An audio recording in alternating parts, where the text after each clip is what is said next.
Eu sou Isaías de Carvalho Santos Neto. Eu nasci em Salvador, numa CUP em Brotas. Sou arquiteto e um amante dessa cidade.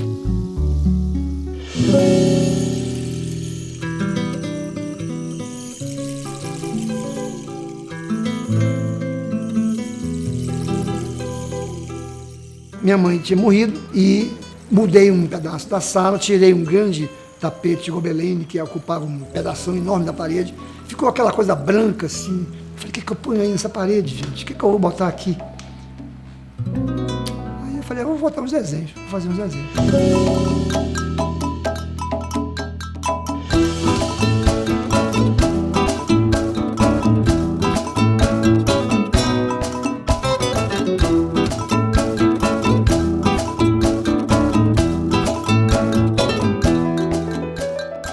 Quando as pessoas viram, disseram, mas você não vai botar isso na parede, você vai fazer mais e vai publicar um livro de paisagem. Eu disse, eu não vou fazer um livro de reprodução, não é isso que eu quero contar uma história.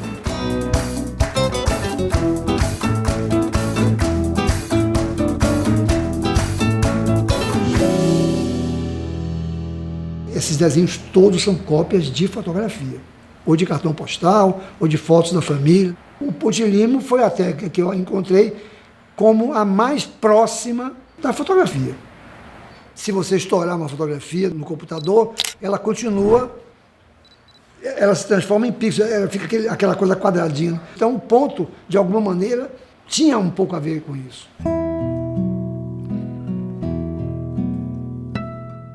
Normalmente acontece isso, você está escrevendo, citando um fato qualquer, e você coloca o desenho ou uma foto para ilustrar aquilo que você está escrevendo. Eu pensava no contrário, dizia, não, eu quero fazer o contrário. Eu quero colocar o meu desenho e quero ver se eu encontro um texto que fale daquilo, ilustrando aquele trabalho. Em seu princípio, muito mais do que hoje, a Bahia era uma cidade que dependia do mar. Não o mar do turismo ou do folclore, mas o mar utilitário, assegurando a sobrevivência de todos.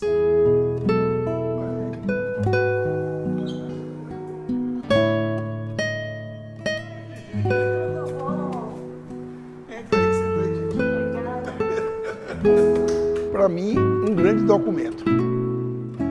Vai ter que estudar Salvador, vai ter que ler, pesquisar esse livro. Essa técnica dele é um mergulho na cidade. Quando a gente olha fotografias, desenhos, registros, falas, sempre são coisas alheias ao fato. Ele mergulha, e mergulha no pontilhismo do Bico de Pena. E daí ele tira uma cidade. Onde foi que Salvador nasceu? Foi ali.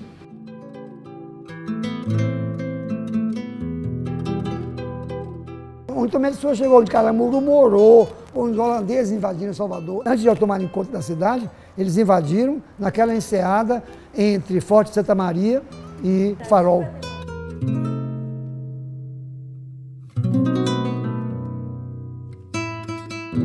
Quando o Tomé de Souza chega a Salvador, a cidade não existia. Ele dorme a primeira noite, seguramente, nas caravelas. E parte do pessoal acampado no que restava da vila do Pereira Coutinho.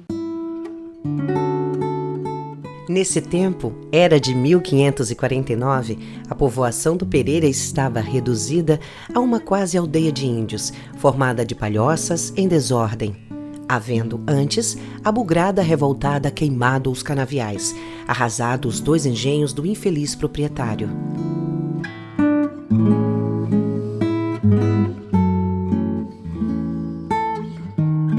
A Barra era um bairro distante, Quintas da Barra. Talvez era veraneio, né? Eu faço uma reprodução de uma fotografia que alguém fez em algum momento e que, portanto, viu uma paisagem. No momento que eu desenho essa imagem, que eu reproduzo essa imagem, eu estou vendo a minha paisagem, porque eu suprimo coisas, acrescento coisas.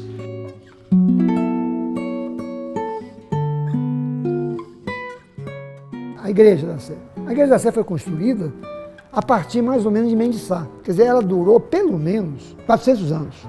Aí vem o prefeito de então, e mais a arquidiocese, e resolve derrubar a igreja para fazer um terminal de transporte público, para fazer um terminal de bonde. Para passar o bonde só não, derrubava o quarteirão e faria um terminal. E em 56 toma posse Hélio Machado e vende a companhia de bonde e vende, acaba. Quer dizer, você derruba um monumento de 350 anos para construir um terminal que dura 15 anos.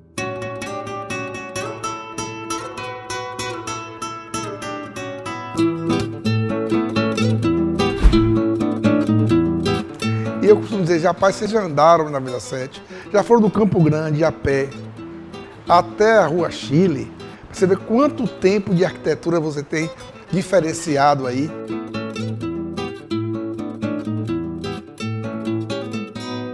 Enquanto a Cidade Alta está sendo construída, as pessoas todos os dias desciam para dormir nos barcos.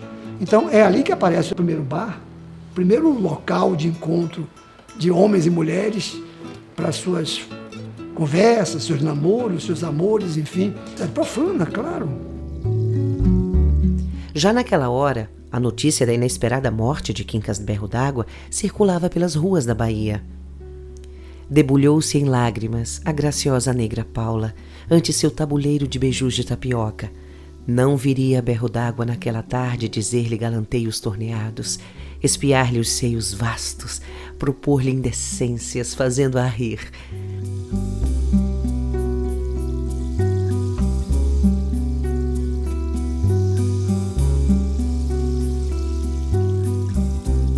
Além de ser uma cidade insegura, a vida toda foi uma cidade insegura, Salvador não é, como outras grandes capitais, um lugar marcado pela noite. O que funciona à noite em Salvador de maneira assim, bastante ruidosa? Carnaval e festa de largo. Salvador dorme e dorme cedo. Era muito complicado sair à noite. A única época boa foi a época de 70, que ninguém pensava em assalto.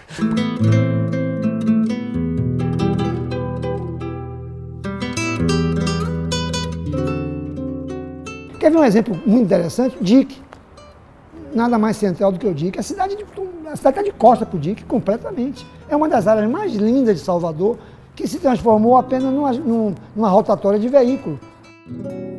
Quando os baianos organizavam piqueniques, preferiam ir um pouco mais longe, para algum arrabalde ainda pouco habitado. Um deles era o Dique, espécie de lagoa cercada por exuberante vegetação tropical. Essas paragens levavam aos pomares e aos campos de Nossa Senhora de Brotas.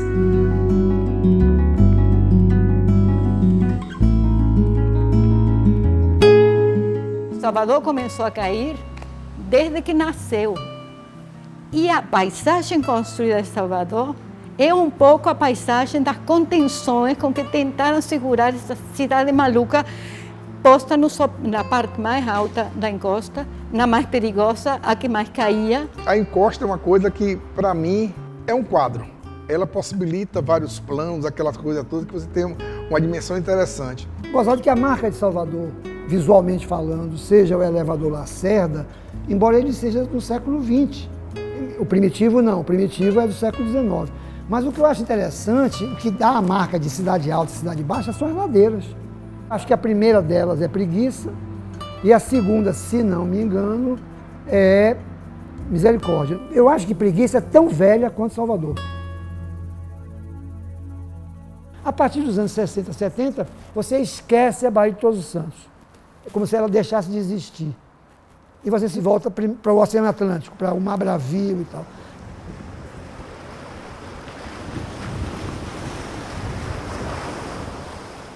Por que eu digo fragmentada? Porque ela hoje é uma paisagem supostamente contínua, que esconde pedaços com histórias muito específicas que hoje estão inteiramente apagadas.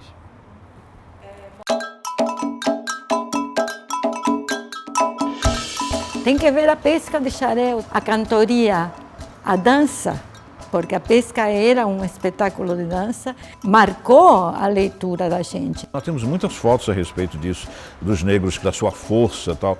Ao aproximar-se a rede da terra e cortada a última beta, o mestre do mar grita para os mergulhadores: correr a rede! Estes obedecem à ordem e pouco depois comunicam a qualidade e a quantidade provável do peixe. E outra coisa interessante é a colaboração do passante também. Isso. Olheiro. O passante também. O avulso. O avulso vai. Tem aquele que vai no intuito de pegar uma sardinha e tem o que vai para poder cooperar.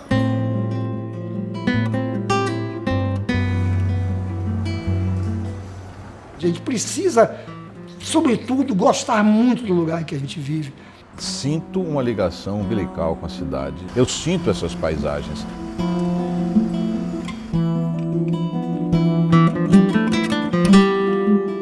Se a gente observar os desenhos, todos eles, todos, não têm céu.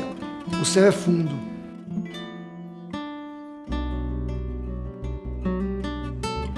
Por que isso? Porque haverá um terceiro que vai ser aquele que vai ver o livro e que vai observar aquela paisagem que eu desenhei para que ele possa construir a paisagem que ele acha que é conveniente. Porque eu quero que ele veja aquilo e que ele evoque, naquele momento, a imagem que interessa a ele ser evocada.